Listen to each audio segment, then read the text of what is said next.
मैं स्पष्ट कर देता हूँ, सर छोड़ देना। हाँ, कहाँ से है सर? मैं ड्यूटी मैजिस्ट्रेट और लिखित में बता रहा हूँ। कितने लट मारना सर? कोई डाउट? मारोगे? कोई जाएगा इसको बीच करके? सीधे उठा के मारना पीछे। कोई डाउट नहीं है, कोई डायरेक्शन की जरूरत नहीं है, क्लियर है। तो आप देख सकते हैं कि करनाल में आज पूर्व जस्टिस SN अग्रवाल जी पहुंचे और यहां पर किसानों की जो है वो गवाहियां हुई हैं। तकरीबन 35 के आसपास किसानों की गवाहियां होनी हैं। सरकार तो बिल्कुल कार्रवाई करेगी, अदरवाइज फिर धरना हो जाएगा। अगर ना सरकार ने पालना करी तो उसके लिए धरना हो जाएगा कि आपने रिपोर्ट में लागू होने के बाद भी आपने एक्शन नहीं लिया। इसलिए वो तो सरकार तो करेगी एक्शन, इसलिए हमारे को पॉइंट करा उन्होंने सर ऐसा ही पूछा है जो उस दिन लाठीचार्ज हुआ ना 28 अगस्त को शायद, तो उनके बारे में पूछा है भी उसमें पुलिस का रवैया कैसा था, कितने किसान थे और पुलिस कितनी थी वहाँ पे, पुलिस ने जाति कितनी की है, या आपने उनके ऊपर लाठी कोई दोबारा चलाई है या नहीं चलाई, इससे बारे में पूछा था। भी आप क्यों गए थे वहाँ प्रदर्शन करने के लिए, तो वो सारी बातें बताई हैं हमने। आयुष सिन्हा के बारे में उन्होंने नहीं पूछा, हमने खुद उनको बताया है कि जैसे जैसे उनकी रिकॉर्डिंग वायरल हुई थी उसके बारे में जानकारी करवाई है। और जो SHO वगैरह थे वो पेवा से थे, जो लाठीचार्ज उन्होंने एक्स्ट्रा किया था उनके ऊपर किसानों के, वो अवगत कराया। अब देखते हैं, उन्होंने हमारे बयान लिए है ठीक तरीके से, हमने जो जो था जो देखा हमने सब कुछ उनको अपना बताया है। देखो अब क्या जज साहब क्या फैसला करते हैं। अब वो बोल रहे थे कि दोबारा बुलाएंगे, उसके बाद ही पता चलेगा और किसानों के बयान लिए जाएंगे, उसके बाद सब कुछ। वाले हैं जो जिन्होंने उस दिन अपना पर्सनली रंजिश निकालते हुए किसानों पर लाठीचार्ज किया, हमारे आंखों देखी जो हुआ हमने सब बयान किया है। दोबारा भी बुलाया जाएगा ऐसा कुछ कहा गया है? बिल्कुल कितनी बार मर्जी बुलाया जाए जरूर पहुंचे। किया जाता है, अनलॉफुल किया जाता है, ये आखिरी चेतावनी है। इसके बाद ये मजमा नाजायज करार किया जाएगा अथवा फोर्स का इस्तेमाल किया जाएगा। मेरा आप सबसे रिक्वेस्ट है कि इस वार्निंग को फाइनल लें। धारा 144 CRPC के तहत ये असेंबली को अनलॉफुल करार किया जाएगा, ये मजमा को अनलॉफुल करार किया जाएगा। ये आखिरी चेतावनी है। इसके बाद प्रशासन इनके पास देख सकते हैं लाठीचार्ज चल रही है यहाँ पर इस वक्त। देख सकते हैं आप लाइव तस्वीरें करनाल के बस्ताड़ा टोल प्लाजा से, जहाँ पर लाठीचार्ज शुरू हो चुका है। लाइव तस्वीरें देख रहे हैं, इस वीडियो को आप ज्यादा से ज्यादा शेयर कीजिए। तो आप देख सकते हैं कि करनाल में आज पूर्व जस्टिस SN अग्रवाल जी पहुंचे और यहां पर किसानों की जो है वो गवाहियां हुई हैं। तकरीबन 35 के आसपास किसानों की गवाहियां होनी हैं, लेकिन जो आज गवाहियां होनी है वो 7 किसानों की होनी थी। 6 किसान मौके पर पहुंचते हैं, उनसे बातचीत की जाती है, उनके जो भी बयान हैं वो रिकॉर्ड किए गए हैं और फिलहाल जो पूर्व जस्टिस हैं यानी कि जो आयोग बनाया गया है SN अग्रवाल जी, वो वापस जाते हुए नज़र आ रहे हैं और उन्होंने अपनी बात रखी है मीडिया के सामने भी।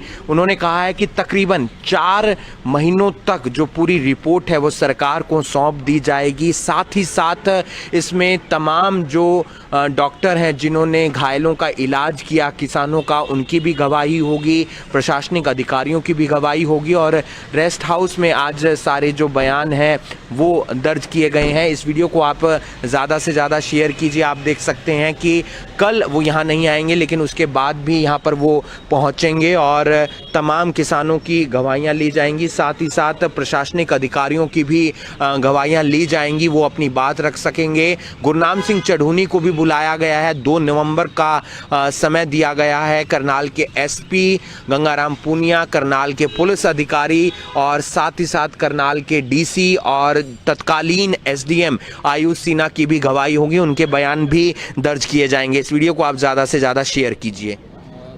बस्ताड़ा टोल प्लाजा पर किसानों पर लाठीचार्ज हुआ था और उसी दौरान एक अधिकारी का वीडियो भी वायरल हुआ था और उन अधिकारी का नाम था आयुष सिन्हा। उसके बाद एक अब कमेटी बनाई गई है, एक आयोग बनाया गया है और उस आयोग के चेयरमैन हैं SN अग्रवाल जो पूर्व जस्टिस हैं पंजाब हरियाणा हाई कोर्ट के, और उन्होंने कई किसानों को बुलाया है। तकरीबन 35 किसानों की गवाही ली जाएगी। आज 7 किसानों को बुलाया गया जिसमें से 6 मौके पर पहुंचे। 6 की गवाही जो है वो रिकॉर्ड की गई है। हमारे साथ कुछ किसान मौजूद हैं, एक बार उनसे जान लेते हैं आज बुलाया गया, क्या कुछ बात उन्होंने पूछी आपसे और क्या कुछ बात आपने अपनी रखी? उन्होंने सर ऐसा ही पूछा है जो उस दिन लाठीचार्ज हुआ ना 28 अगस्त को शायद, तो उनके बारे में पूछा है भी उसमें पुलिस का रवैया कैसा था, कितने किसान थे और पुलिस कितनी थी वहाँ पे, पुलिस ने जाति कितनी की है, या आपने उनके ऊपर लाठी कोई दोबारा चलाई है या नहीं चलाई, इससे बारे में पूछा था। भी आप क्यों गए थे वहाँ प्रदर्शन करने के लिए, तो वो सारी बातें बताई हैं हमने। आयुष सिन्हा के बारे में उन्होंने नहीं पूछा, हमने खुद उनको बताया है भी जैसे जैसे उनकी रिकॉर्डिंग वायरल हुई थी उसके बारे में जानकारी करवाई है। और जो SHO वगैरह थे वो पेवा से थे, जो लाठीचार्ज उन्होंने एक्स्ट्रा किया था उनके ऊपर किसानों के, वो अवगत कराया है उनको। आपका शुभ नाम? हरविंदर सिंह। क्या कुछ कहना चाहेंगे? आपको लगता है जिस तरीके से वो बातचीत कर रहे हैं, पूर्व जस्टिस हैं, बहुत से आयोगों के वो चेयरमैन रहे हैं, आपकी बात को सुना जाएगा, अच्छे से समझा जाएगा?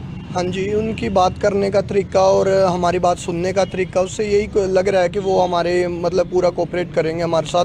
मतलब कि किसानों को कहीं ना कहीं ये सरकार दबा रही थी, और अब जैसे हम जज साहब से मिले, उनका रवैया देखा, हमको अब लग रहा है कि भाई कहीं ना कहीं हमारा मतलब कि इस देश में कानून है जो हमारी किसानों के अब सुन सकता है। अब देखते हैं, उन्होंने हमारे बयान लिए है ठीक तरीके से, हमने जो था जो देखा, हमने सब कुछ उनको अपना बताया है। देखो अब क्या जज साहब क्या फैसला करते हैं। अब वो बोल रहे थे कि दोबारा बुलाएंगे, उसके बाद ही पता चलेगा, और किसानों के बयान लिए जाएंगे, उसके बाद सब कुछ पता लगेगा। रघुबीर सिंह। क्या कुछ कहना चाहेंगे? 35 किसानों की गवाही होनी है, आज 7 किसान बुलाए गए, 6 मौके पर पहुंचे, गुरनाम सिंह चढ़ूनी जी की भी गवाही होगी, अधिकारियों की भी गवाही होगी। आपको लगता है इंसाफ मिलेगा? एक जो सच्ची रिपोर्ट आनी चाहिए वो सरकार तक जाएगी? नहीं, जिस तरह जज साहब ने हमारी ये बात सुनी है, जैसे भी बयान हुए हैं, हमें लगता है जज साहब हमारी सुनेंगे और पूरी कार्रवाई होगी। आपका नाम? अपार सिंह। किन किन अधिकारियों के नाम आपने लिए, कौन कौन सी बातें थी लाठीचार्ज के दौरान जो सामने आपने अपनी आंखों से देखी, वो जज साहब के सामने रखी? हमने सर तीसरी बार हम लाठीचार्ज पे पहुंचे थे, हमने उनको बताया, सब अवगत कराया भी, जो उन्होंने कहा अपना राजिंदर खैरा ने मेरे आंखों के सामने लाठीचार्ज किया। हम भागे भी हैं 1 किलोमीटर तक, पुल तक दौड़ाया हमारे को भी, वो सब अवगत कराया जज साहब को, उन्होंने हमारे को पूरा भरोसा दिया। सब कितनी बार लाठीचार्ज हुआ ये भी बताया? हाँ, 3 बार हुआ है सर। उन्होंने कहा है कि उन डॉक्टर से भी गवाही ली जाएगी जो इलाज कर रहे थे उन किसानों का जो घायल हुए थे। तो 35 किसान एक अपनी बात रखेंगे। आपको लगता है कि आपके लिए इंसाफ होगा, पूरी बात आप लोग रखेंगे, क्योंकि अधिकारियों की भी बात सुनी जाएगी, वो भी अपना पक्ष रखेंगे? सर ये तो बात की है ना, क्योंकि डॉक्टर साहब वो तो सरकार के ऊपर है ना, सरकार क्या करेगी क्या ना करेगी। जो भी किसानों ने जो भी बयान देने थे, जो भी कहा, वो तो एक तरफे होंगे, और जो सरकार ने करता है, अगर सरकार इस पर कुछ हल करती है तो वो किसानों के हित में होगा, अगर नहीं तो वो अलग से बात है सर। 4 महीने का वक्त लिया गया है, पहले 1 महीने का वक्त था, अब 4 महीने का वक्त ले लिया, क्योंकि 35 किसान हैं, गुरनाम सिंह चढ़ूनी के भी बयान होने हैं। कितना लग रहा है आपको कि जो बातें आपने वहाँ अपनी आंखों से देखी, यहाँ पर क्या क्या बातें आपने रिकॉर्ड करवाई, गवाही में बताई? जो भी मेरे सामने वहाँ हुआ उसके बारे में मैंने सब कुछ जज साहब को बता दिया, वकील जज साहब को। तो हमें 100% यकीन है, उनके रवैये से लग रहा है कि हमें इंसाफ मिलेगा। जो सरकार हमारे साथ ज्यादती कर रही थी उससे बिल्कुल अलग है इनका रवैया। तो कुछ अधिकारियों के भी नाम लिए आपने? बिल्कुल, आयुष सिन्हा है, उनका नाम लिया, उन्होंने जो बयान दिया था किसानों का सिर फोड़ना है, उसका भी नाम लिया गया है। और राजिंदर सिंह खैरा और बाकी पुलिस वाले हैं जिन्होंने उस दिन अपना पर्सनली रंजिश निकालते हुए किसानों पर लाठीचार्ज किया। हमारे आंखों देखी जो हुआ, हमने सब बयान किया है। दोबारा भी बुलाया जाएगा ऐसा कुछ कहा गया? बिल्कुल, कितनी बार मर्जी बुलाया जाए जरूर पहुंचेंगे हम, क्योंकि हम सच्चाई की तरफ चल रहे हैं, तो हम जरूर पहुंचेंगे, जहां भी बुलाया जाएगा हम पहुंचेंगे। ये वो तमाम किसान हैं जो गांव से आए हैं, मूनक गांव के ये रहने वाले बताए जा रहे हैं। तकरीबन 35 जो किसान हैं उनकी गवाही होगी, गुरनाम सिंह चढ़ूनी की भी गवाही होगी, अधिकारियों के भी जो बयान हैं वो रिकॉर्ड किए जाएंगे। उसमें तत्कालीन SDM होंगे, आयुष सिन्हा उपायुक्त होंगे, गंगाराम पुनिया SP होंगे, और जो मौके पर पुलिस अधिकारी थे उनके भी बयान रिकॉर्ड किए जाएंगे, ताकि अच्छे से रिपोर्ट तैयार की जाए और सरकार को सौंपी जाए। जब तक सरकार को रिपोर्ट सौंपी जाएगी। 4 महीने का वक्त लिया गया है और रिपोर्ट में क्या कुछ बातें सामने निकल कर आती है ये इंतजार करना होगा। लेकिन इसी तरीके से जो बयान है वो करनाल के अंदर रिकॉर्ड होते रहेंगे और चंडीगढ़ भी बुलाया जाएगा कुछ किसानों को या अधिकारियों को, ताकि जल्द से जल्द पूरी जो रिपोर्ट है वो तैयार की जा सके। इस वीडियो को आप ज्यादा से ज्यादा शेयर कीजिए। क्या कुछ कहना चाहेंगे? आज आप करनाल पहुंचे हैं और तमाम जो किसान थे उन्होंने आपके सामने अपनी बातें रखी हैं। क्या कुछ सामने निकल कर आया है जो पूरा घटनाक्रम हुआ टोल प्लाजा पर? इसमें ये है कि हमने ना जो हमारे को जो लिस्ट दी थी 35 विटनेसेस की लिस्ट दी थी डीसी साहब ने और एसपी करनाल ने, इसलिए कि ये आदमी उस वक्त प्रेजेंट थे या इन्होंने वाक़ा देखा या ये उसके विक्टिम हुए। तो हमने उनको फिर 6 गवाह करके पर डे के हिसाब से रख लिए थे। तो आज हमारे पास 7 गवाहों का बयान था जो मूनक विलेज के रहने वाले थे। हमने ये सोचा कि एक विलेज के एक दिन ही रख लो ताकि कांस्टेबल को सर्विस करने में सौखा रहे। तो वो आज 7 में से 6 आ गए थे हमारे, 6 ने अपना बयान दे दिया, वो हमने बयान लिख लिया उनका। बाकी कल को हम आ नहीं सकेंगे और परसों और चौथे बुधवार, वीरवार, शुक्रवार हम फिर गवाही लिखेंगे। क्या उन अधिकारियों की भी गवाही होगी जो इसमें नाम निकल कर आ रहे हैं, चाहे वो पुलिस? हाँ, उनके भी होंगे, डीसी साहब के भी होंगे, एसपी साहब के भी होंगे, आयुषी के भी होंगे, पुलिस वालों के भी होंगे, ताकि हम फ्री किसी निष्कर्ष से पहुँचेंगे कि क्या वाक़ा हुआ क्या। अब जैसे ये किसान एक पार्टी है, ये क्लेम टू बी विक्टिम्स। अब इन्होंने हमने सुन लिया, एडमिनिस्ट्रेशन का उनको भी सुनेंगे हम before arriving at a conclusion. क्या समझते हैं सर, कब तक इसकी पूरी जो जांच है आप देख रहे हैं वो सामने निकल कर आ जाएगी? आप रिपोर्ट फाइल कर देंगे सर? मेरा ख्याल है अगर तो उन्होंने हमारे को करनाल तक का कहा भी करनाल इंसिडेंट का ही देखना है तो हम 4 महीने में दे देंगे। हमारे को पहले 1 महीना मंजूर हुआ था, हमने 3 महीनों की और एक्सटेंशन के लिए अप्लाई कर दिया है, क्योंकि गवाहों का बयान लिखना करना काफ़ी लंबा चौड़ा काम होता है। इसलिए मेरा ख्याल है वो हमारे को सेंक्शन आ जाएगी, उसके बाद फिर पता चलेगा। कुछ बातें किसानों ने अपनी तरफ से भी रखी हैं, आपके सवाल होंगे, जाहिर सी बात है, लेकिन उनके सामने पूरा घटनाक्रम हुआ तो उन्होंने अपनी वर्षनी दी है कि हमारे ये हमारी वर्षनी है, वो मैंने रिकॉर्ड कर दिया। तो सर किसान नेता है जैसे राकेश टिकैत, गुरनाम जो इनके नेता है जो अगुवाई कर रहे हैं, हालांकि उस दिन लाठीचार्ज के दिन बता रहे हैं कि वो उस दिन मौके पर नहीं थे, इनके भी बयान दर्ज होंगे सर? क्या नहीं, इसमें चुदानी साहब को मैंने बुलाया हुआ है ऑलरेडी 2 नवंबर के लिए जी। हमने रिक्वेस्ट करी कि आप भी 2 नवंबर को आओ जी। अगर जैसे बयान गवाहों के बयान होते रहते हैं जिसके नाम निकल के आएंगे, जैसे आज कोई करनाल ब्रेकिंग न्यूज़ का आया हुआ, उन्होंने किसी ने रेफरेंस दिया था, हम उनको भी बुलाएंगे। तो ऐसे फिर नाम निकल के जब आएंगे बयानों में हम उनको बुलाएंगे। जी जी। गुरनाम के 2 को बुलाए? हाँ, 2 नवंबर। तो यहीं करनाल में होंगे सर? करनाल में। तो सर ये आगे शेड्यूल क्या रहेगा? जैसे कल आप बता रहे हैं कि कल कोई गवाही नहीं होगी, प्रोसेस नहीं होगा तो कल हमारे एक रिलेटिव की डेथ हो गई थी, कल उसका भोग है जी। तो बुधवार, वीरवार, शुक्रवार को मैं यहाँ आऊँगा करनाल जी। 3 दिनों में लिखूँगा और फिर 2 तारीख को आऊँगा। अभी फालतू टाइम भी मैंने ये शेड्यूल रखा है, बाकी जैसे और लिस्ट बन के निकल के आएगी फिर आगे की डेटें देते रहेंगे एडमिनिस्ट्रेशन वगैरह के लिए। तो रूटीन में सर यही 6-7 लोगों की गवाही होगी क्या? हाँ, अब पता नहीं लगता, कई बार गवाह कुछ ज़्यादा लंबा बयान दे देते हैं, आज जल्दी बेले हो गए 6 दिन में छोटी वर्षन करी जी। तो अगर हो सकता है ज़्यादा भी रख ले, हम ये भी कह देंगे चलो उसको भी बुला लो, उसको भी। तो करनाल में सर कितनी गवाही होनी है सर टोटल किसानों की तरफ से? ऐसे तो नहीं बता रहे थे कि कोई लिस्ट आई नोटिस हुए, किसी का नाम आएगा कि वो है, और शायद हम वो डॉक्टर को भी बुलाएंगे जिन्होंने इलाज करा, ट्रीटमेंट वगैरह करी है, उनको भी बुलाएंगे, उनका भी बयान लिखेंगे कि कितनी गहरी चोट थी, क्या थी। जैसे ये दोनों पक्षों का सर, जैसे पुलिस वाले भी हैं वो ये किसान भी जी। क्या कुछ कहना चाहेंगे सर? एक आखिरी सवाल, जो भी रिपोर्ट आप 4 महीने के अंदर देंगे, आपको लगता है कि उस पर फिर सरकार कार्रवाई करेगी? क्योंकि आप बिल्कुल निष्पक्ष तौर पर। सरकार तो बिल्कुल कार्रवाई करेगी, अदरवाइज फिर धरना हो जाएगा। अगर ना सरकार ने पालना करी तो उसके लिए धरना हो जाएगा कि आपने रिपोर्ट लागू होने के बाद भी आपने एक्शन नहीं लिया। तो इसलिए वो तो सरकार तो करेगी एक्शन, इसलिए हमारे को पॉइंट करा उन्होंने। ये एक्चुअल में सवाल इसलिए उठ जाता है सर, ऐसा क्यों पहले जाट आरक्षण वाला मामला भी था, उसकी भी जांच हुई किया जाए। हाँ, वो थोड़ा सा डिफरेंट मैटर था, फिर वो सुप्रीम कोर्ट में कोर्ट्स आ गई, उसका मेरे को उसने लगाया था, फिर वो स्टे आ गया 26 मार्च को, तो वो पूरा नहीं हो सका उसकी वजह से।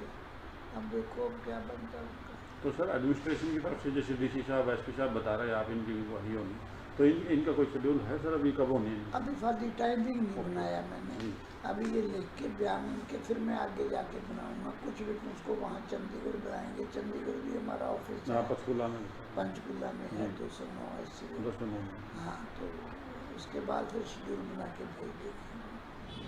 करनाल के बस्ताड़ा टोल प्लाजा पर 28 अगस्त को किसानों पर लाठीचार्ज होता है, जिसमें कई किसान घायल हो जाते हैं। उसके बाद मामला काफी ज्यादा गर्मा जाता है, क्योंकि उसी दौरान एक वीडियो वायरल हो जाता है जो करनाल के तत्कालीन एसडीएम आयुष सिन्हा का था।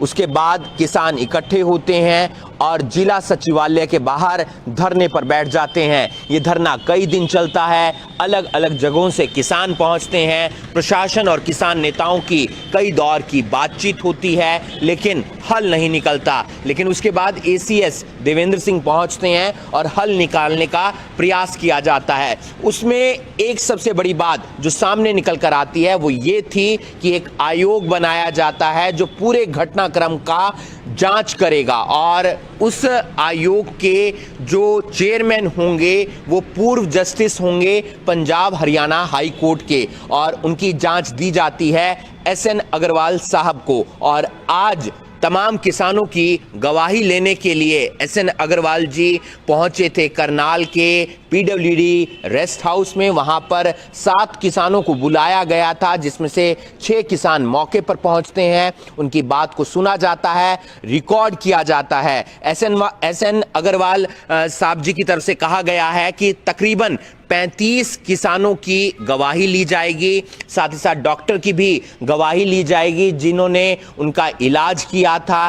करनाल के उपायुक्त से लेकर एसपी, तत्कालीन एसडीएम आयुष सिन्हा और जो पुलिस अधिकारी मौके पर थे जब वहां पर लाठीचार्ज हुआ था, उनकी भी गवाही रिकॉर्ड की जाएगी। उन्होंने बताया कि तकरीबन 4 महीने लगेंगे ये पूरी रिपोर्ट तैयार करने में, क्योंकि इससे पहले 1 महीने का समय दिया गया था, लेकिन तमाम किसानों की गवाही लेनी है, अधिकारियों की गवाही लेनी है, ऐसे में समय तो लगेगा। उन्होंने ये बात भी क्लियर की कि रिपोर्ट तैयार की जाएगी और उसके बाद सरकार कार्रवाई भी करेगी। अगर कार्रवाई नहीं करेगी तो फिर किसान एक बार फिर से आंदोलन करना शुरू कर देंगे, धरने पर बैठ जाएंगे। देखना ये होगा कि बाकी किसानों की गवाही कब तक रिकॉर्ड की जाती है, अधिकारियों की गवाही कब रिकॉर्ड होती है, और सबसे बड़ी बात कि किसान नेता गुरनाम सिंह चढ़ूनी की भी गवाही रिकॉर्ड की जाएगी। 2 नवंबर को उन्हें समय दिया गया है और रिपोर्ट में क्या कुछ जो है बात सामने निकल कर आती है वो देखने वाली बात होगी।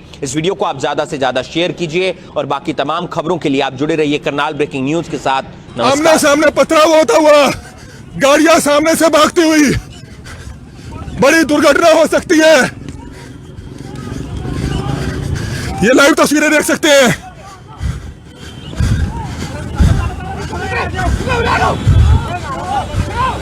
जबरदस्त तनाव का माहौल।